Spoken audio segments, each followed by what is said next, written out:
പറയേണ്ട first round പൂർത്തിയാകുമ്പോൾ LDF കഴിഞ്ഞ തവണത്തേക്കാൾ 895 വോട്ട് അധികം 895 വോട്ടുകൾ സരിനധികം പിടിച്ചിരിക്കുന്നു ഉണ്ണി ബാലകൃഷ്ണൻ. ഒന്നാം റൗണ്ടിൽ 895 വോട്ടുകൾ പിടിച്ചിരിക്കുന്നു. 895 വോട്ടുകൾ പിടിച്ചിരിക്കുന്നു സരിൻ. അല്ലെ സുജിയ കഴിഞ്ഞ പ്രാവശ്യം എത്ര വോട്ടാ?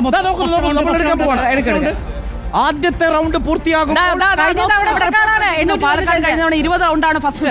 പാലക്കാട് 20 റൗണ്ടുകൾ ഉണ്ടായിരുന്നു. 200 വോട്ടുകൾ എന്നുള്ളത് BJPക്ക് അത്ര സുഖകരമായ ഒരു കണക്കായിരിക്കില്ല. പക്ഷേ അത് പിരായിരിയിലെ കുറവ് വെച്ച് പരിഹരിക്കുമായിരിക്കും. നോക്കാം.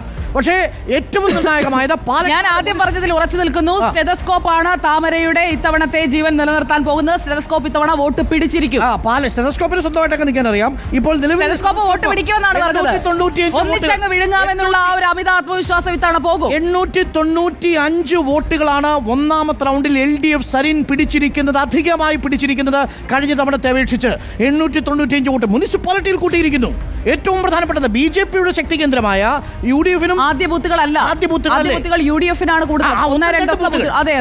1-2 ബൂത്തുകൾ. പക്ഷേ 16 വോട്ടുകൾക്ക് പാലക്കാട് C കൃഷ്ണകുമാർ ലീഡ് ചെയ്യുന്ന കാഴ്ച.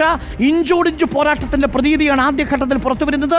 പോസ്റ്റൽ ബാലറ്റിൽ ഏകപക്ഷീയമായ തേരോട്ടമായിരുന്നു CK-യുടേതെങ്കിൽ, എന്നാൽ ഒന്നാമത്തെ റൗണ്ടിൽ എത്തുമ്പോൾ ശ്രീധരനെ അപേക്ഷിച്ച് CK-യുടെ വോട്ട് കുറയുന്നു. എന്നാൽ താരതമ്യേന ഭേദപ്പെട്ട ലീഡാണ്. ചേലക്കര EVM കൗണ്ടിംഗ് ഒന്നാം റൗണ്ട് പൂർത്തിയായപ്പോൾ LDF സ്ഥാനാർത്ഥി UR പ്രദീപ് 1890 വോട്ടിന് ലീഡ് ചെയ്തു. 1890